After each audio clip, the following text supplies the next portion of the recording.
आज 12 जुलाई 2026 को हमारी टीम पहुंची मानव धर्म आश्रम मानव उत्थान सेवा समिति रोहतक हरियाणा, जहां प्रत्येक रविवार बाई जी के स्नेहिल नेतृत्व में श्रद्धालुजन सत्संग में सम्मिलित होकर आध्यात्मिक ज्ञान का लाभ प्राप्त करते हैं। सद्गुरुदेव श्री सतपाल महाराज की पावन प्रेरणा से यह संस्था मानवता, प्रेम, सेवा, सद्भावना और आध्यात्मिक जागृति का संदेश जन जन तक पहुंचाने के लिए निरंतर कार्यरत है। आइए इस दिव्य सत्संग की प्रेरणादायक झलकियों और अमूल्य संदेशों का अनुभव करें। ये भाई पहुंच गए हैं अब मानव धर्म आश्रम में मानव उत्थान समिति द्वारा, और यहाँ पे भाई सत्संग है, बहुत ही बढ़िया सत्संग। और यहाँ पे तो इसलिए हमें भी ऐसे मन की साधना को संयमित करके अपने जीवन में नियंत्रण पाना चाहिए। वो तो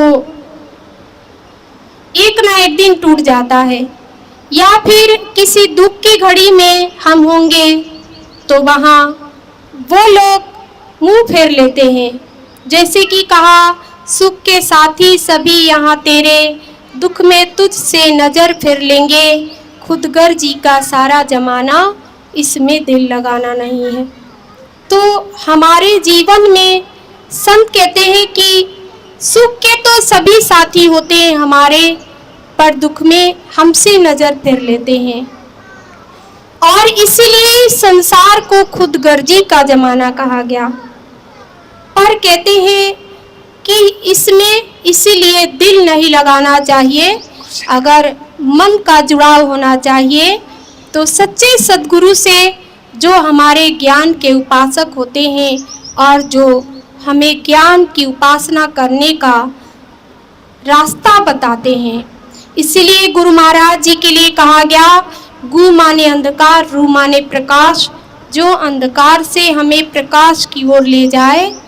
तो ऐसे सद्गुरु की महिमा के लिए संत कहते हैं, गुरु को कीजिए दंडवत, कोटि कोटि प्रणाम, कीट न जाने भृंग को, गुरु कर ले आप समान। कि ऐसे गुरु महाराज जी के चरणों में हम बार बार प्रणाम करते हैं और बार बार बलिहारी जाते हैं, जो कि एक भृंगी कीड़ा की तरह है। जो भृंगी कीड़ा अपने बिल में कई प्रकार के कीड़ों को लेकर आता है, लेकिन अपनी गुनगुनाहट से उन सब कीड़ों को अपने समान बना लेता है। ऐसे ही गुरु महाराज जी होते हैं।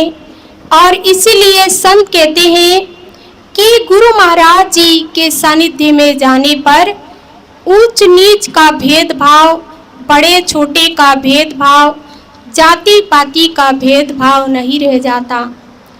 तो इसीलिए संत सूरदास जी लिखते हैं, एक नदिया एक नार कहावत, एक नदिया एक नार कहावत, मैलो नीर भरो,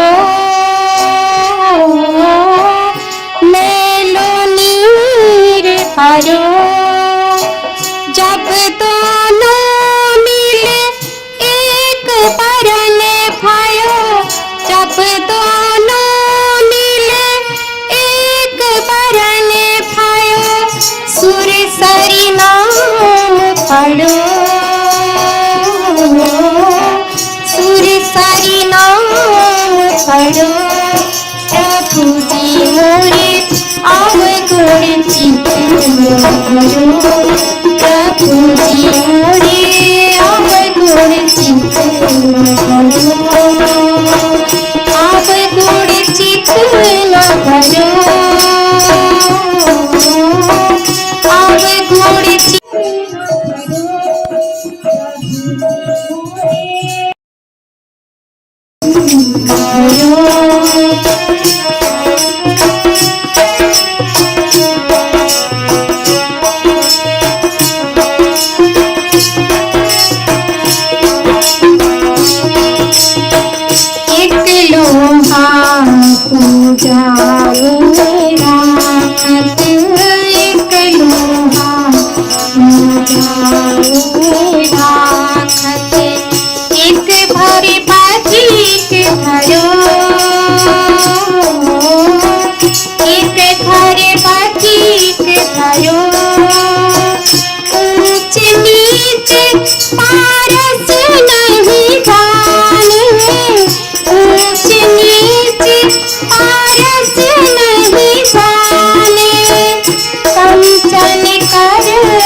भगरो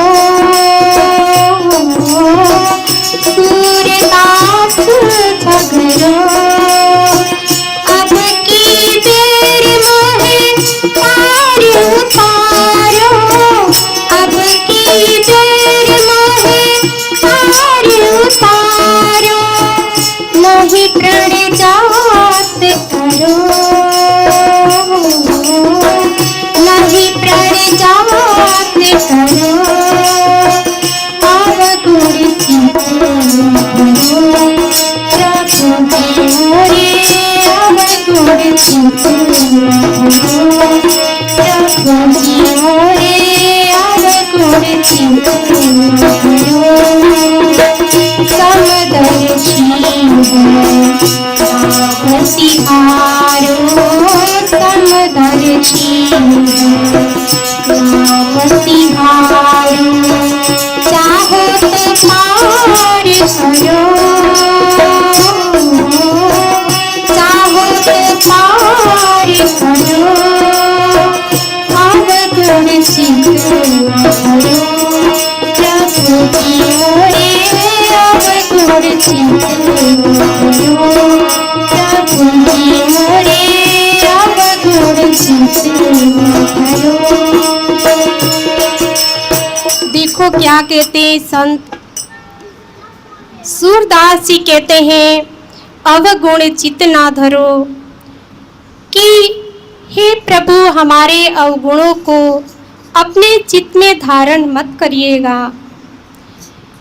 जिस प्रकार कहते एक नदिया एक नार कहावत मैं लो नीर भरो जब दोनों मिल एक बरन भयो सुर सरी नाम पढ़ो कि एक नदी में पानी होता है तो साफ होता है पर एक नाले में भी पानी होता है जो कि बड़ा ही गंदा होता है मैला होता है। पर जब बरसात के दिनों में दोनों ही तरह का नदी और नाले का पानी मिलकर के गंगा में मिल जाता है तो कहते हैं उस नदी नाले के पानी का नाम नदी नाला नहीं रह जाता बल्कि गंगा में समाहित होने के कारण वो भी गंगा की तरह पूजित हो जाता है और वह भी गंगा कहलाने लग जाता है। तो कब वह गंगा कहलाने लगा जबकि कहा मिटा दे अपनी हस्ती अगर कुछ मर्तबा चाहे दाना खाक मिलकर गुले गुलजार होता है कि अपनी हस्ती जब नदी नाले ने मिटा दिया और गंगा में मिल गए अपने आप को गंगा में मिला दिया तो अपनी हस्ती जैसे ही मिटाई तो उन्हें एक महान पद की प्राप्ति हो गई। वह नदी नाले का पानी गंगा कहलाने लगा और उसकी पूजा घर घर में होने लगी और उसकी महत्ता बढ़ गई उसकी महिमा बढ़ गई। ऐसे ही कहा एक भक्त जब अपने जीवन में सद्गुरु महाराज जी के सानिध्य में आकर भगवान की महान भक्ति आत्म ज्ञान को प्राप्त कर लेता है और जब अपनी हस्ती को मिटा करके वह अपने जीवन में पुण्य समर्पित हो जाता है तो कहते हैं कि यहाँ पर वह एक शिष्य बन जाता है और ऐसे महान शिष्य को पाकर धीरे धीरे कहते हैं कि गुरु महाराज जी ऐसे शिष्य को कहा गुरु और पारस में बड़ो अंतरो जान पारस लोहे को सोना करे गुरु कर ले आप समान। तो गुरु महाराज जी की महिमा यह होती है कि पारस पत्थर सिर्फ पारस को लोहे को सोना बना देता है पारस नहीं बना पाता अपने समान नहीं बना पाता। पर गुरु महाराज जी ऐसे कैसे भी शिष्य हो चाहे वो कम पढ़ा लिखा हो चाहे बहुत बुद्धिमान हो चाहे गांव का हो या शहर का हो चाहे वह धनवान हो या फिर वह हर तरह से कमजोर हो तो भी कहते हैं न पाया तुझको अमीर बनकर, न पाया तुझको फकीर बनकर, उन्हीं को तेरा हुआ है दर्शन जो तेरे चरणों में आ चुके हैं। सफल हुआ है उन्हीं का जीवन जो तेरे चरणों में आ चुके हैं। इसलिए संत कहते हैं कि एक लोहा पूजा में राखत, एक घर बधिक धरो, कि एक ही प्रकार का लोहा है। एक तो पूजा में शालिग्राम के रूप में किसी पुजारी के घर में, भक्त के घर में रखा गया है, जिसकी रोज पूजा हो रही है। पर एक लोहा जो हथियार बनकर किसी बधिक के घर में रखा गया है, उस हथियार से, उस लोहे से रोज ही किसी जीव की हत्या वह बधिक करता है। पर कहा ऊंच नीच पारस नहीं जाने, कि जब पारस पत्थर की संगति दोनों ही प्रकार के लोहे को हो जाती है, चाहे वह एक बधिक के घर में हो, चाहे वह एक पुजारी के घर में हो, दोनों ही प्रकार के लोहे को जब पारस पत्थर का संग प्राप्त हो जाता है, तो वह ऊंच नीच का भेद मिटाकर दोनों ही प्रकार के लोहे को सोना में बदल देता है। ऐसे ही सद्गुरु महाराज जी की महिमा शास्त्र गाते हैं, पुराण गाते हैं कि ऊंच नीच जाति पाति और सारे भेदभाव भुलाकर गुरु महाराज जी संसार में एक ऐसे महान हमारे जीवन के ज्ञान के दाता होते हैं, ज्ञान के मार्गदर्शन कराने वाले होते हैं, कि वो सब भेद भुलाकर और हटा करके कहते हैं कि वो सब जीवों को ज्ञान के सूत्र में पिरो देते हैं। और जैसे एक ही धागा है पर उसमें अनेक रंगों का फूल होता है, तो वह माला बन जाता है। ऐसे ही कहते हैं गुरु महाराज जी ये दर्शा देते हैं कि हम सब अनेक जगह के रहने वाले, अनेक हमारा व्यवहार, अनेक तरह के रूप रंग और अनेक तरह से हमारा खान पान होते हुए भी, और अनेक तरह से हमारी विद्या बल बुद्धि होते हुए भी, गुरु महाराज जी जब मिलते हैं तो सच्चे सद्गुरु के सानिध्य में जाकर हम सब एक ही उस धागा, ज्ञान रूपी धागे के सूत्र में पिरो जाते हैं। और इसीलिए सब एक ही जगह गुरु महाराज जी के सानिध्य में आत्मज्ञानी बनकर शिष्य कहलाने लग जाते हैं।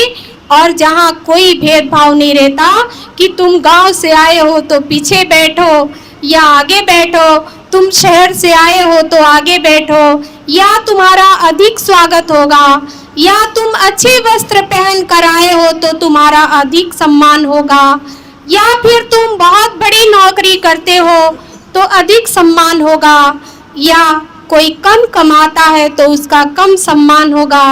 ऐसा कोई भेदभाव गुरु महाराज जी के दरबार में नहीं होता।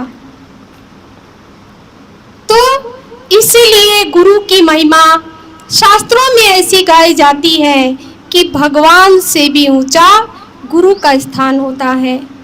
और अगर गुरु ना मिले तो फिर भगवान का ज्ञान कौन बताता, भगवान तक कौन ले जाता, भगवान को हृदय मंदिर में कौन जनाता, कौन दिखाता।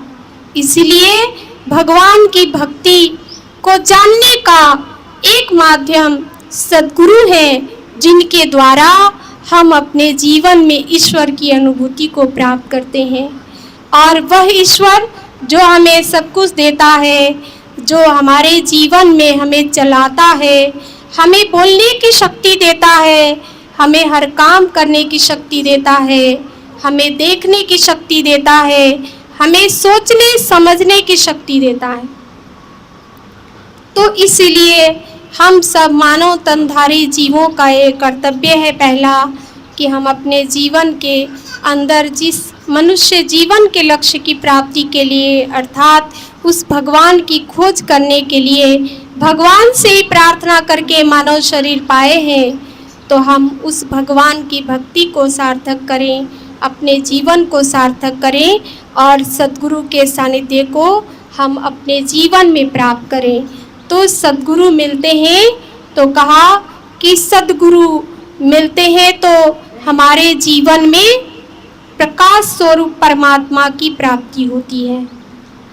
तो इसीलिए गु माने अंधकार, रू माने प्रकाश कहा गया कि गुरु का अर्थ है जो अंधकार से, अज्ञान के अंधकार से हटाकर हर जीवों को ज्ञान के प्रकाश की ओर ले जाएं।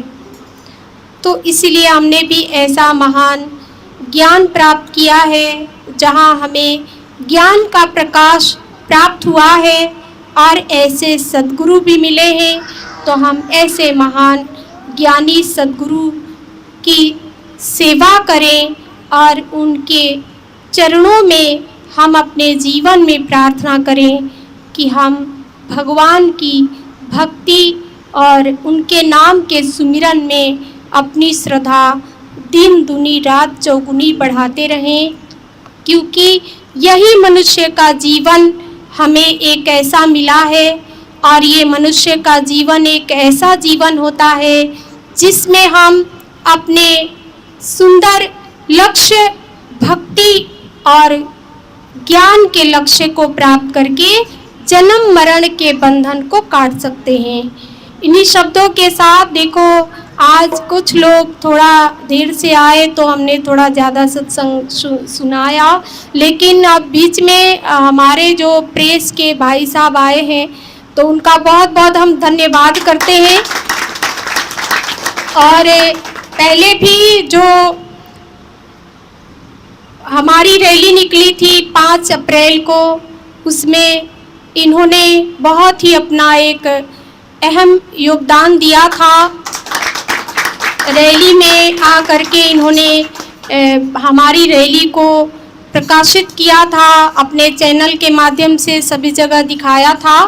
तो हमारी मानव उत्थान सेवा समिति की तरफ से और रोहतक शाखा की तरफ से हम इनका बहुत बहुत धन्यवाद करते हैं, बहुत बहुत आभार व्यक्त करते हैं और गुरु महाराज जी से प्रार्थना करते हैं कि ऐसे ही आप हमेशा अपने जीवन में धर्म कर्म को भी आगे करते चलिए, ताकि आपके द्वारा आपके चैनल के माध्यम से लोगों को कुछ भक्ति ज्ञान की अविरल धारा की ज्ञान की प्राप्ति होती रहे।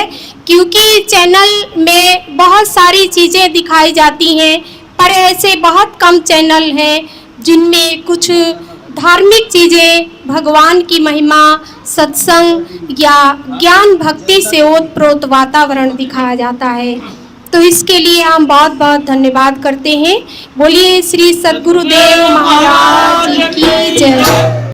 मंच पर आसीन माई जी और मंच पे आसीन हमारी दूसरी देवी जी और सभी प्रेमी भाई जितने भी इस प्रकाश की ज्योति को यहाँ से लेकर के बाहर जाकर के परिवार में, समाज में और जो लोग सन्मार्ग पर आना चाहते हैं वहाँ तक आप सभी लोग पहुँचाते हैं, तो सबसे पहले तो आप सबका बहुत बहुत धन्यवाद। हमने सौभाग्य मिला था गुरुजी के आश्रम में कुंभ में भी जाने का। वहाँ पे श्री चांद जी, जोगिंदर जी और कई साथी थे। बड़ा अच्छा व्यवस्था वहाँ गुरुजी की थी और आप में से जो पहुँच पाया बहुत अच्छी बात है, जो नहीं पहुँच पाया उनके लिए थोड़ा सा मैं वहाँ का बताना चाहूँगा। जहाँ पे बाहर, क्योंकि एक सरकारी आंकड़ा जो बता रहा है वो ये बता रहा है भाई लगभग 66 करोड़ भारतीयों ने या भारत से बाहर आने वाले श्रद्धालुओं ने महाकुंभ में डुबकी लगाई थी। अब 66 करोड़ बहुत बड़ा नंबर हो जाता है, छोटा नहीं होता। भारत की आबादी जो है उसके आधे के आसपास पहुंच जाता है। तो जब इतने लोग एक निश्चित समय में एक निश्चित जगह जाएं, तो खाने पीने के लिए चाय की बात करें तो बाहर कहीं चाय वालों के पास दूध नहीं था बनाने के लिए। फल सब्जियों की बात करें तो बाहर कहीं कुछ भी फल सब्जी नहीं मिल रही थी। और होटलों की बात करें तो 20 किलोमीटर दूर तक का ऐसा पोजीशन थी इलाहाबाद के अंदर, प्रयागराज के अंदर, कि होटल वाले ये कहते थे जी खाना तो खिलाना चाह रहे हैं लेकिन हमारे पास भंडारण नहीं है किसी भी चीज का। लेकिन ऐसे सिस्टम में भी, ऐसी जगह पे भी, ऐसी व्यवस्था में भी उस समय गुरुजी के वहां जब हम रहे, लगभग एक दिन पूरा और एक दिन आधा रहने का हमें अवसर मिला, तो उससे 1.5 दिन में मैंने देखा कि हजारों नहीं लाखों भगत वहां खाना खा के और सारी सुविधाओं के साथ थे। मतलब गुजर बसर करना है, किसी ने रुकना है, वो सारी व्यवस्थाएं वहां पे थी। तो ये बगैर एक आत्मिक शक्ति के संभव नहीं है। दूसरा, वहां पे जो गुरुजी का सत्संग था, उसमें भी जो लोग वहां पहुंचे उनको गुरुजी से सीधा ज्ञान लेने का अवसर भी मिला और वो चीजें भी जानने का अवसर मिला कि आप लोग यहाँ महाकुंभ में आए हैं तो यहाँ पे गुरुजी के आश्रम में जो भगत जन है उनका समर्पण कितना ज्यादा है। उसके बाद सद्भावना में जैसे माई जी ने बताया, बहुत अच्छा लगा उसमें, वो आपकी जो उस समय की कवरिंग थी बड़ी अच्छी गई, बहुत लोगों तक गई, हजारों लाखों लोगों तक शॉर्ट्स गई आपकी यहाँ पे। और आज भी मैं यहाँ से गुजर रहा था तो मुझे थोड़ा सा ध्यान आ गया कि भाई इस रविवार का अपना प्रोग्राम होता है। मैं यहाँ आया तो ये बहुत अच्छा आपका कार्यक्रम है। मैं चाहूँगा कि हम रोज़मर्रा की ज़िंदगी में जितना भी समय निकाल के परमात्मा में लगा पाएँ, सात्विक शक्तियों में लगा पाएँ, उतना ही अच्छा है। अब मैं थोड़ा सा अपने शब्दों को विराम देता हूँ और थोड़ा सा माई जी से 2-4 चीज़ें वो चर्चा करेंगे ताकि जो लोग यहाँ नहीं आ पा रहे हैं उनको भी ये जो है अवसर पता चल जाए कि भाई सारा क्या क्या होता है। तो माई जी, एक तो अपने यहाँ पे क्या हर रविवार होता है इस तरह का प्रोग्राम? जी, हर रविवार को। तो उस समय क्या रहता है? 9 बजे से सुबह 11 बजे तक। 9 बजे से 11 बजे तक का। दूसरा, अपने यहाँ पे जो ये प्रोग्राम होता है इसमें सत्संग होता है, सारी जो है ना भगवान के नाम लिए जाते हैं, तो क्या कोई नाम धारण करना चाहे या गुरुजी से जुड़ना चाहे वो भी आ सकता है यहाँ? हाँ जी, हाँ जी। तो उसको क्या कुछ लेके आना है या क्या कुछ है, थोड़ा सा वो भी बता दें। लेके तो कुछ ऐसा नहीं आना है, बस मन का एक भाव, हमारा जो संकल्प दृढ़ है और फिर मन की लगन होती है ज्ञान लेने में, ज्ञान जानने में। मतलब जितना ज्यादा मन की लगन अच्छी होगी, जैसे कि हम उस परमपिता परमात्मा को जानना चाहते हैं तो हमारे अंदर लगन दृढ़ होना चाहिए। उसमें मतलब लगन में दुविधा नहीं होनी चाहिए। अगर लगन दृढ़ है हमारा तो फिर वहाँ पे क्या होता है कि फिर यहाँ कुछ, वहाँ पे ये ज्ञान हमारा अनमोल है। इस ज्ञान में आप कुछ भी यहाँ पर दे दीजिए तो उसकी बराबरी कभी नहीं हो सकती है। ऐसा कबीरदास जी भी कहते हैं कि गुरु महाराज जी जो ज्ञान देते हैं उसके बदले हम कितने जन्मों तक भी कुछ उनको अर्पण करते रहे, अन्न धन वस्त्र और जैसे अपनी सेवा, तो भी हम उसका ऋण नहीं चुका सकते। मतलब यहाँ पे जो माई जी ने बताया, आने के लिए जो चैनल के माध्यम से जो लोग आना चाहेंगे उनके लिए ये है कि भाई एक भाव लेके आना है और कुछ नहीं चाहिए, बाकी तो सब यहाँ पे है ही। तीसरा माई जी, मेरा जो सवाल है वो ये है कि भाई जी ने एक पर्चा दिया है, उसमें अगले रविवार का प्रोग्राम है सांपला के अंदर, तो थोड़ा सा उसके बारे में बता दें कि वो प्रोग्राम 2 से 5 बजे तक का है, वहाँ क्या क्या कार्यक्रम रहेगा? वो कार्यक्रम हमारा गुरु पूजा के उपलक्ष्य में, गुरु पूर्णिमा के उपलक्ष्य में जी। गुरु पूर्णिमा जुलाई में आती है हर वर्ष ही लगभग, तो हर वर्ष जुलाई में किसी न किसी तारीख में आती है। तो इस बार 28 और 29 तारीख को है जुलाई में गुरु पूर्णिमा का कार्यक्रम, जो कि हमारे मुरादनगर सतलोक में गाजियाबाद के अंदर मनाया जाता है। और उसके पहले हम लोग हर क्षेत्र में जहाँ जहाँ भी आश्रम में हम रहते हैं तो वहाँ अपनी तरफ से हम लोग गुरु महाराज जी की महिमा का गुणगान करते हैं उस उपलक्ष्य में। यानी तो आप ये चाह रहे हैं कि भाई जो अपना वहाँ मेन प्रोग्राम है, जो लोग वहाँ जाना चाहे वो वहाँ पे भी शरीक कर लें, इसलिए एक सप्ताह पहले यहाँ हो जाएगा ताकि जो लोग यहाँ पे भी आना चाहें यहाँ पे भी आ जाएं और वो वहाँ पे भी जा सकें। हाँ जी। चलो, कोई और संदेश आप देना चाहें? यही संदेश देना चाहते हैं कि जीवन का समय बहुत ही कम है। लोग कहते हैं कि हमें तो अभी कल ये करना है, परसों वो करना है, या बच्चे बड़े हो जाएंगे तो ये करेंगे, बच्चों की शादी हो जाएगी, नौकरी लगेगी तो ऐसा करेंगे वैसा करेंगे। भजन भक्ति के लिए या सत्संग में जाने के लिए या मंदिर में जाने के लिए कल पर टालते रहते हैं कि बच्चे बड़े हो जाएंगे, नौकरी लग जाएगी तो धर्म का काम करेंगे। लेकिन हमारे धर्मशास्त्र कहते हैं, वेद पुराण कहते हैं और सद्गुरु कहते हैं, भगवान भी कहते हैं कि जीवन जो है क्षणभंगुर है। कल क्या हो जाए या अब क्या हो जाए एक पल का पता नहीं है। इसीलिए हमें अच्छे जो काम है उनको कल पर नहीं टालना चाहिए, बल्कि उसको जल्दी करना चाहिए। और ये जीवन में कभी भी जो सांसारिक धंधे हैं, बच्चों की शादी विवाह है या फिर उनकी नौकरी लगना या उनकी सेवा और संसार का जो कार्य है वो कभी ख़त्म नहीं होगा। तो इसीलिए हमें इसी खटखट में थोड़ा सा समय अपने लिए निकालना चाहिए, भगवान के ध्यान के लिए निकालना चाहिए। यही मैं सबसे कहना चाहती हूँ। तो अपने अंदर छुपे हुए भगवान की उस आत्मशक्ति को जानना चाहिए, जिसको अभी आपने कहा, क्योंकि आप भी अनुभव कर रहे हैं, महसूस कर रहे हैं उस चीज़ को कि हमने गुरु महाराज जी के वहाँ देखा कि भाई कोई किसी चीज़ की कमी नहीं है। आप जब भी जाइए आपको चाय भी मिलेगी, कॉफ़ी भी मिलेगी, भोजन भी हमेशा ही रहता है बना हुआ, तो कोई चीज़ की कमी नहीं रहती। तो ये एक बहुत बड़ी आत्मशक्ति कहिए या भगवान की शक्ति कहिए, सद्गुरु की शक्ति कहिए, और वैसे भी कहा गया सद्गुरु के दरबार में अन्नपूर्णा का भंडार होता है, तो वहाँ कभी किसी चीज़ की कमी नहीं होती है। तो इसीलिए हम लोग अगर ये मान लें कि भगवान ही हमारे जीवन में सब कुछ करता धरता है, और हम कितना भी कमाएंगे अगर उसको हम कभी याद नहीं करेंगे तो हमारे जीवन में हमेशा बहुत सी कमियां नज़र आती हैं और बहुत सी चीज़ें हमारे जीवन में नज़र आती हैं कि अभी हमें ही प्राप्त नहीं हुई है या मन की शांति नहीं मिलती है। तो इसीलिए हमें समय रहते भगवान का ध्यान करने के लिए सद्गुरु से आत्मज्ञान जरूर जानना चाहिए।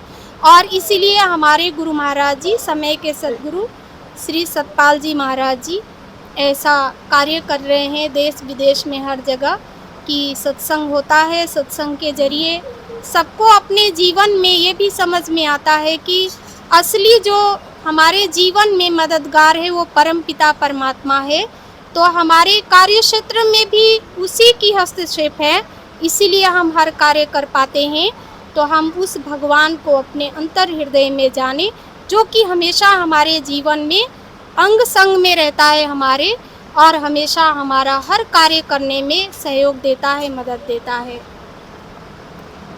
ये माई जी ने बताया, और इसमें एक चीज़ जो सबसे अच्छी थी वो ये थी, जो लोग चैनल के माध्यम से देखें और आप भी जाके बताएं कि हम ये मानते हैं कि अब ये करेंगे, बाद में परमात्मा का नाम लेंगे, या बाद में जब जिम्मेदारियां पूरी हो जाएंगी तब करेंगे, वो कभी नहीं होनी होती। इसलिए हमें जब भी समय मिले तभी इस पर जरूर ध्यान देना चाहिए और दरबार में भी आना चाहिए और भगवान का ध्यान लगाना चाहिए।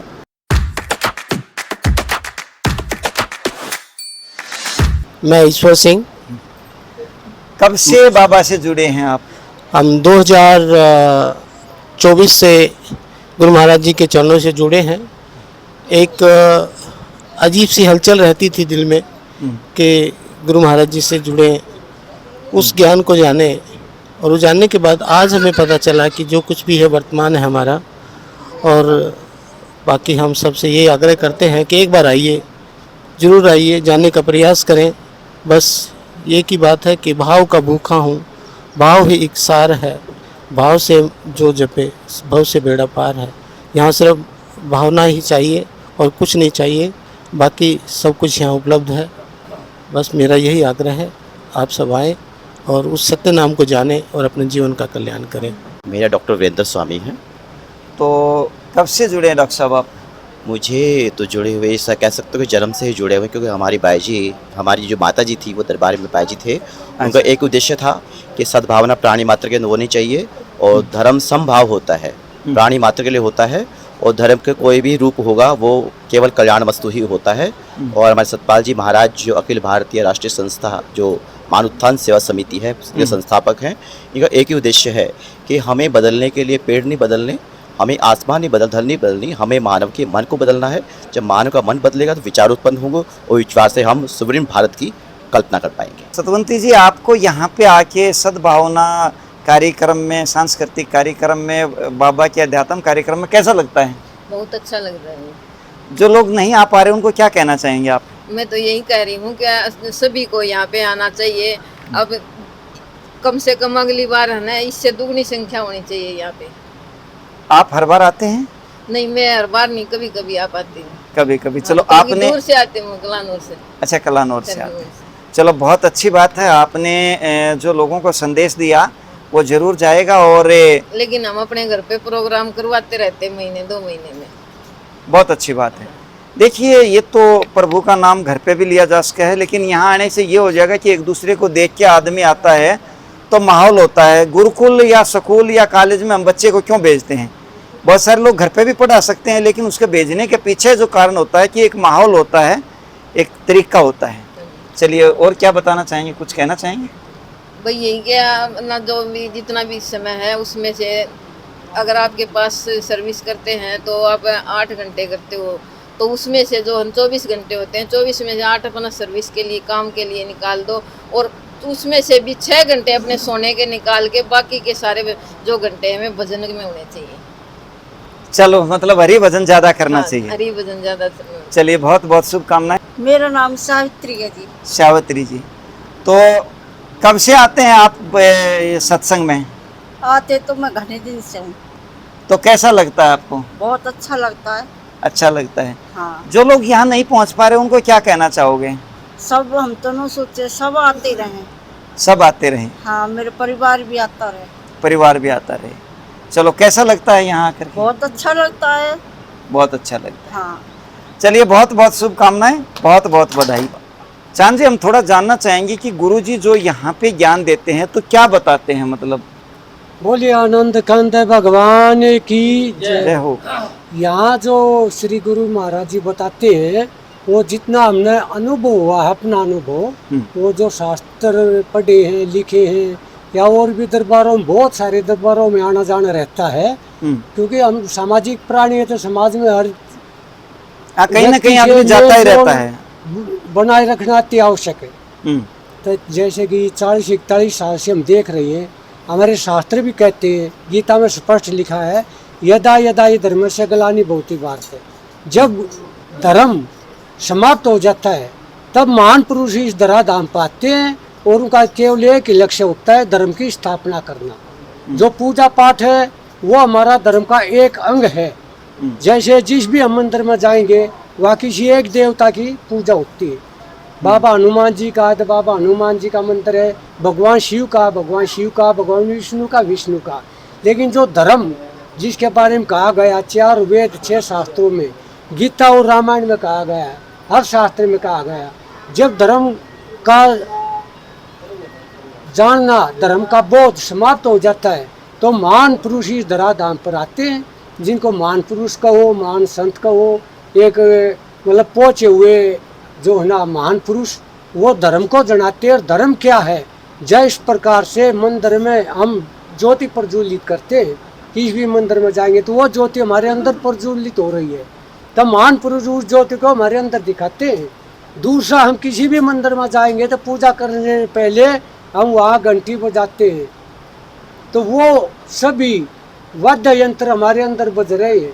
तो जो पूर्ण संत, पूर्ण महान पुरुष आते हैं वो इसी को समझाने के लिए आते हैं। और जब हम अपने अंदर में उतरते हैं, मन मंदिर तन भेष कलंदर घट ही तीर्थ नावा, एक शब्द मेरे प्राण बसत है बाहुर जन्म नहीं आवा। तो जो एक शब्द है परमात्मा का, जो हमारे प्राणों में, जिसके लिए वेद कहते हैं कि शास्त्र भी कहते हैं कोई भी मंदिर बना तो वहाँ पहले प्राण प्रतिष्ठा होती है। इसीलिए मनुष्य जन्म प्राप्त करके अगर हमने अपने प्राणों को नहीं जाना और महान पुरुष उस प्राणों की प्रतिष्ठा करने के लिए आते हैं, तो मेरा तो पूरे विश्व के बहन भाइयों माताओं सबसे निवेदन है कि अपनी प्राण प्रतिष्ठा करें और अपने प्राणों के की जो माध्यम से हम उसमें सतलोक में, सचखंड में, ब्रह्मलोक में या स्वर्ग में जा सकते हैं, क्योंकि लास्ट एंड फाइनल हमारा श्वास है। और हर मंदिर की जो पूजा पद्धति शुरू होती है वो प्राण प्रतिष्ठा से होती है। तो ये श्री गुरु महाराज जी साधारण व्यक्ति नहीं है। कोई इनको राजनीतिक से आकलन करता, कोई गृहस्थ से आकलन करता है, लेकिन जब महान पुरुष आते हैं तो उसने अपने सभी कार्य सर्व दायित्व निभाने होते हैं, घर का भी, समाज का भी। और जो साधु संत होते हैं, जो भक्त होते हैं, उनका कल्याण करने के लिए भी आते हैं, और सबसे बड़ी है मोक्ष देने के लिए आते हैं। और मोक्ष होगी सिर्फ हमारे प्राणों से, बाकी कोई बार यह यंत्र नहीं है जिससे कि व्यक्ति मोक्ष को प्राप्त कर सके। इन्हीं शब्दों के साथ मैं अपने शब्दों को विश्राम देता हूँ।